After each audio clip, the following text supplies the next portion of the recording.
Well, happy Friday, everybody. I'm Nick Slavic. I am the host of Ask a Painter Live. I'm also the proprietor of the Nick Slavic Painting and Restoration Company.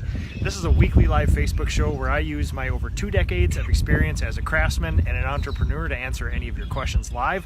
Now today it's a little special. We are doing company-wide training all day today. I unveiled my new SOPs this morning, and now we're doing some hands-on training here on this wonderful property out in the middle of nowhere.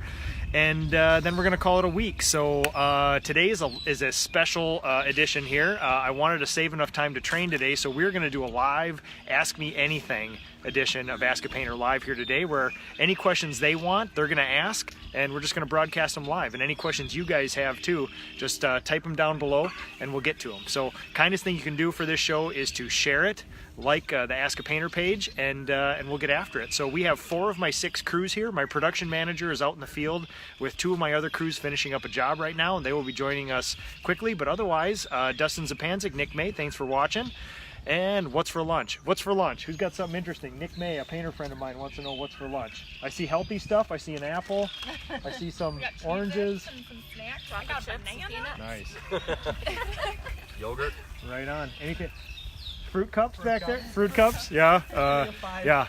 Nothing too exciting. So anyway, who's got? Okay, fire it off. Who's got a question? You got mine. Yeah. Okay. Why? There's a mouthful of food. Yeah. What is your favorite thing to paint, interior or exterior?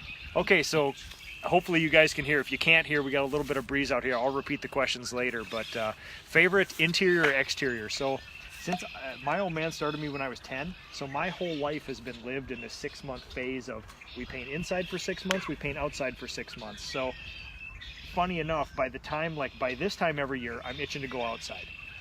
By October, I'm itching to go inside. So I don't know that one is better than the other. I've lived my life by this turn of season so long, it's hard to say.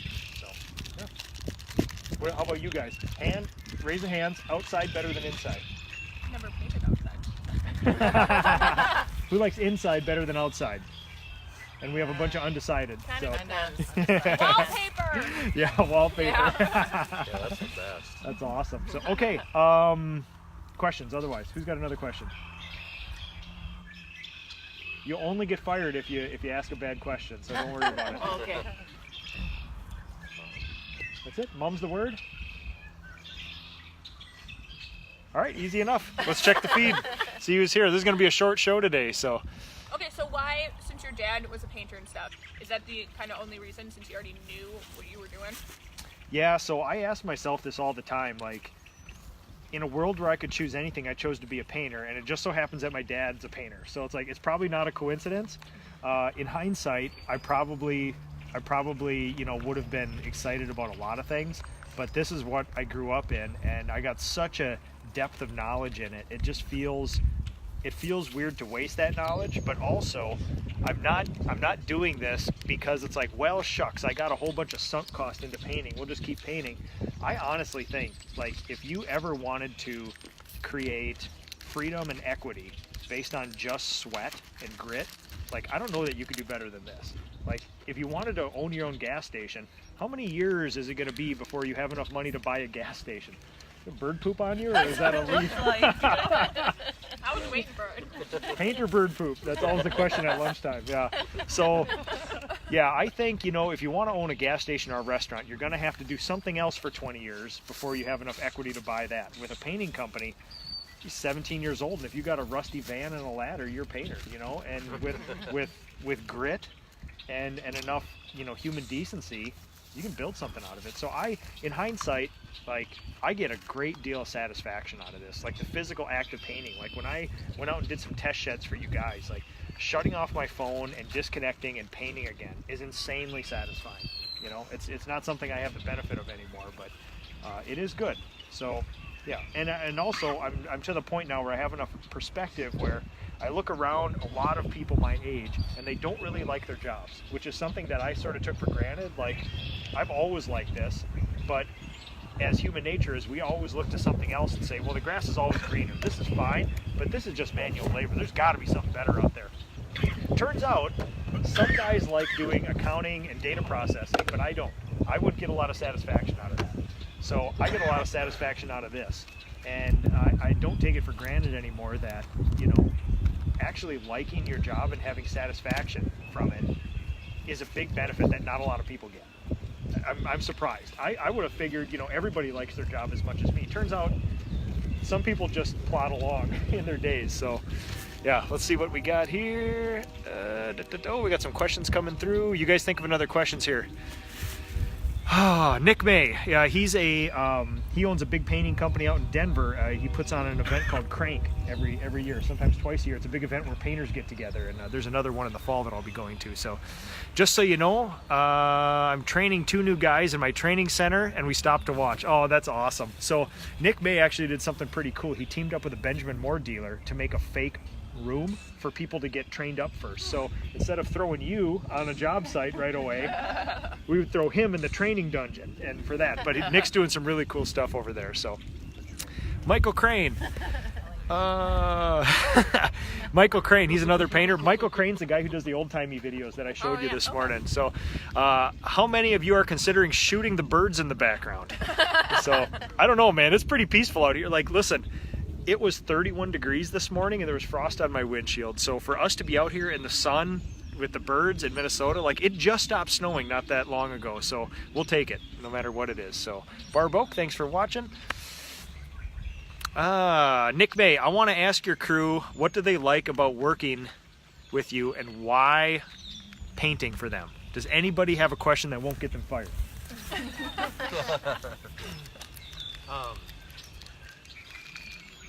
I know something I experienced here that is not very typical at other jobs is you're doing this and that's it.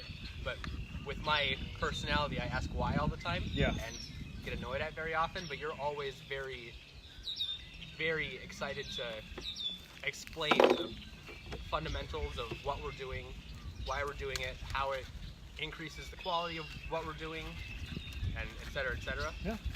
One of the big questions in business, when you get to a business the size of ours, a common question comes up is why. Like, it's fine, you make more revenue, you pay people more money, you build more equity, you do more jobs, but the big question is why. I mean, at some point, you know, you can fire this machine up as far as you want and you can grow it to the biggest paint company in the world, but the question is always why. And we're sort of answering that question now, which is we want to push the bounds of entrepreneurship, coding science, and this craft. You know, I mean, some people go out there and they push business as far as they can go and they say we're going to get by with the minimum and do as much business as we can. And some people say I'm going to be the best painter in the world and I'm going to make myself into a martyr and die for it, penniless. I would like to do something in between where we get a lot of that stuff. And I think we're in a new age of contracting where we can do insanely good work but also have a good business. I don't think those are things that we have to trade off anymore. So why is a big thing, and why do we, like, we talked about theory today. We're a prep company. You know, why? Well, we want this house to last longer. We want these people to like us. We want these people to pay us. You know, all this. Prep is a vehicle to get people to like what we do, value what we do, and pay us. So why? You know, it's a big thing. When we go out there, we're not painting to paint. We're painting for some reason. Somebody has entrusted all of you with their bedrooms and their master closets and all their spaces in their house where company and family members don't even get. So asking why is sort of a, you know, why would you let somebody like us in your house? It's a good question. So Okay, you posted that article about the top 10 worst Yeah. jobs. Okay, so painters was, what was it, number 5, 10? 10. Okay, so what's your viewpoints on that? Why Oh, you it's, think- I mean, those are hilarious. They're all clickbait. I don't know. I mean, you can talk to some 30-year-old entrepreneurs in the painting business who make more than surgeons. So I don't know if that's the worst job, the 10th worst job in the world. Like, I would say sanding drywall is infinitely worse than what we do. How many people just die for sanding drywall? It's like sanding. Well, sanding, but if you had to sand drywall all day, not the I mean, funnest job. I mean, there are so many jobs that are worse than this. Daycare. Yes. I mean, you know what I mean? It's like, in my eyes, I don't know that anything would be worse than daycare, you know? So it's all in the eye of the beholder, and I'm sure the guy who wrote that article, bless his heart, has never had any of those manual labor jobs. I mean, soldier made it on there, a lot of construction trades. It's like, yeah, it doesn't seem fun, but Also, computer coding. How many of you would like to look at that green matrix screen for 10 hours a day? Like, it would be novel to create an app and make it work, but come on, that's soul deadening. I mean, people are saying, oh, it's annoying to have birds out here, or you could be in a lifeless gray cubicle, looking at the matrix. So I don't know. I think to each their own. 90% of my clients, the first thing they say to me is, oh, I hate painting. Good. Thank you. Good. Good. You paint, I hate it. Everybody says I that. love that. I love that. Like, oh. I love that. So yeah, it's all in the eye of the beholder. Let's see. Let's see if we got any other questions here. Oh, thanks guys. Thanks for all the kind words, everybody. Carrie Rasmussen, been painting since 1984, always loved it. How many of you want to make it your career? Everyone raise your hand or we're getting Yeah. fired. Act like you want to. So, interestingly enough, Carrie, is that one of the written and verbal promises I make to everybody here, even when we hire, is one of the last things on the job description sheet is a blank statement that basically says everybody who works with me, I treat them like they're going to work with me the rest of their lives. So what I want to do is build craftspeople first so they understand the trade deeply. Then I want to build leaders, and then once they get the handle of leadership, I would like to move people into ownership positions if they would like that. And I think that's sort of what we're doing here. So, whether these people know it or not, there's opportunities for them here, and some people will take advantage of them and some won't. I mean, we've had 3 of our 4 most senior people leave in the last coming months, and on paper seems like a big hit. We're doing revenue numbers at an all-time high, so we persevere, right? It's good. Let's see what else we got here.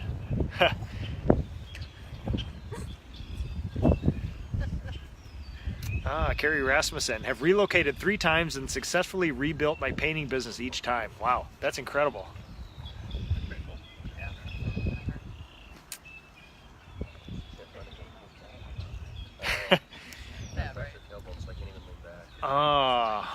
The buyers. We do both painting and drywall finishing, and to me, there's still nothing worse than sanding drywall. 40 years now, and it's still the worst. And I don't think it's ever going to get better. So, who else has got a question? We have a couple more questions, then we'll get back to working here. It's going to be an easy one. How many times have you changed your process on like exterior and interior because of the times of like changing, or is it because you just see something different? I would say there's been leaps and then micro changes. So when I started my own business, I made the biggest leap ever because I came from a family business that didn't care about quality or production or anything else. We just kind of plodded along during the day, did some stuff, and tried to make people happy. When I went on my own, I spent somewhere between like 2 and 3 years just trying everything I possibly could to see what we could do. The good thing was I was 80% of the way there of getting stuff done. So I made a whole bunch of leaps my first year, my first 2 to 3 years. For the next 5 years, I made incremental steps in the process. We tried a different brush, we tried a different paint, all the while I was experimenting with humans then. So it was employees at that time. So I was trying a new process and I'd sprinkle in humans and I'd be doing dual tests, coding science and human stuff. And then I would say over that time, when we had the company reset about 3 years ago, then I made a monster change. Like that's been, at the time the company reset about 3 years ago, when my 3 people left me and I was left with nobody, at that point, I knew what I had to do with people, so we had a system in place for people. The coding science was airtight. Like we make tiny changes here and there. We'll test out a new tape, but honestly, you guys have all seen something very similar to this. So yeah, coding science was airtight, and then we started adding in people, and now we're making slight changes. This year is another big leap for us in exterior stuff. We've always been a traditionally hand-painted company, hand-finishing company. This year, as you guys saw this morning, we're sprinkling quite a bit more other implements into this to try to speed up production and do a better project. So yeah, I would say, we're probably, I would like to make a monster change every year, but with coding science, it's really airtight. I don't know that we're going to produce a lot better product or more efficient product. We just need human training from here on out since we're a young company. So that seems to be the pace. So, Alex, how many employees do you have currently? I think we have 13 or 14 people, a production manager, and me. And then we have I have a roster of 10 part-timers, 5 to 7 which we rely upon, and there's the roster of 10 that kind of bump in and out during the year. So probably in the next month we're going to see the sprinkling in of probably 6 to 7 people again who have been with us before. So about 15 full-time year-round, and then about 20 seasonal. So Alex, what's your preference, Sherwin-Williams or Benjamin Moore? We like everything. As these people know, we use a ton of Valspar, we use a ton of Benjamin Moore, we use a ton of Sherwin-Williams, and we sprinkle in a bunch of other Hirschfields and other stuff like that too. So very loaded question. It depends. Like when we do, like when my clients ask me too, they're like, hey, what's your favorite paint? It's like, well, I don't know. If we do an entire kitchen, wall, ceiling, trim, everything else, we'll use Sherwin-Williams primer, Kills primer, maybe some cover stain primer. We'll do Sherwin-Williams on the ceiling, Valspar on the walls, and Benjamin Moore on the cabinets. So I don't know, what's your favorite? Tell me what you're painting. That's sort of the thing. So all right. What's your favorite project? Project? Oh, historic restoration, for sure. Yeah, if we could, the project we're going to do next week as a company, it's like, that's a mild one. There's only 2 colors. It's not too crazy. But anytime we can get on an old house is just like, is magic. I love that stuff. Angela, painting business helped me save our family. It allowed me to work between my firefighter husband's schedule and our 2 children's schedule. 10 years into the painting business, and I still learn daily. I would agree. There's so much to learn on this stuff here. So, Omero, how do you hire the right people? So we operate, this is a perfect example, we operate under the decent human being principle, which is I got a ton of painting knowledge and experience. I just need decent human beings to feed into the apprenticeship program, and they take care of all the decent stuff, and then I just load in coding science and experience onto them, and we create craftspeople out of people. So simply, I have a master's class that over 4 hours I describe scientifically how we do what we do here, but basically you got to set up a company that can facilitate people like this. You got to show them opportunity, because if it's just you and a couple people doing labor, they're not going to see the future in there. And normally we don't have cell phone issues. But yeah, you got to make a company that's exciting, that shows opportunity. You got to give them a chance to feedback and contribute to the company. And you also have to understand that painting might not be the worldly calling of most of these people, and they have lives outside of this. So they're gonna give you an awesome 8 to 10 hours a day, but you have to respect the time outside of that and their time off as well. So giving them opportunities, listening to them, feedback, and then hopefully providing them more opportunities. We have a production manager now. We're going to be moving into opening up a sales position, an admin position, a whole bunch of other stuff, and I just want opportunities for everybody. So. Let's see, a couple more questions, then we're out of here. So, Jacob, how are you ensuring a great product on crews of newer painters and apprentices? No time budgets, that's why. That's how we can ensure a good product. Like Tina here is the head of the training program. Shannon, her apprentice, is also the assistant trainer in it. And Cole is brand new this week. So Cole is their apprentice.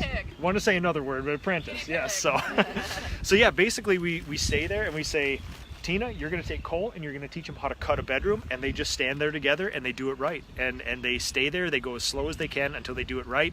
I don't put a lot of restraint on the budget for them, because I know that you need to give people some room to breathe in their first couple weeks. So you just tell them it doesn't matter how long it takes. Start doing it. Just like Nick May too. There's a training budget for this stuff. So. Angela, do you use Benjamin Moore Advance on cabinets? Do we use Benjamin Moore Advance on cabinets? All the time, right? Yeah, it's like go-to. Yep. A little bit of emerald trim urethane sprinkled in there. Dominic Crowley, one of the awesome painters from overseas. I need a team like that. He's jealous. Nick Painter. Nick Painter is actually a painter. I think he's from Texas. Awesome culture, Nick. You rock, my friend.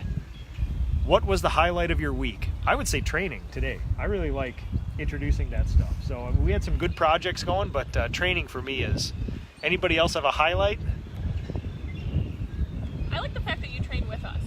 Yes. The fact that you don't act like you're hot stuff and we're just here.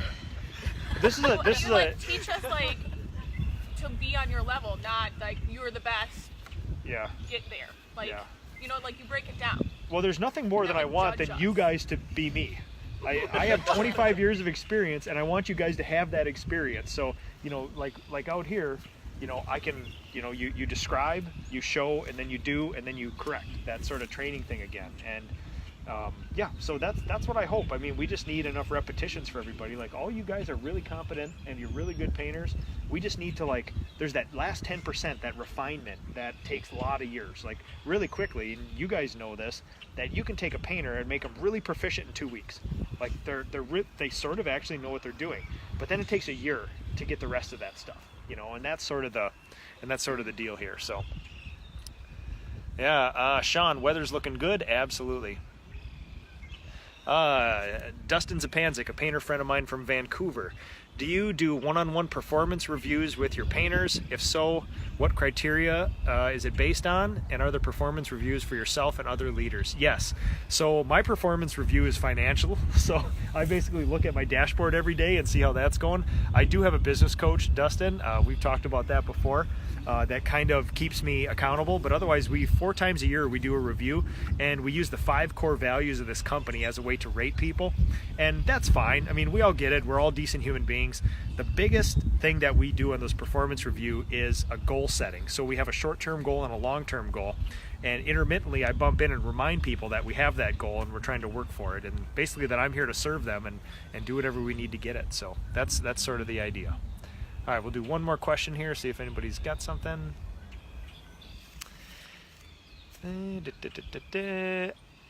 Jacob, are you focusing on one brand new person at a time per crew?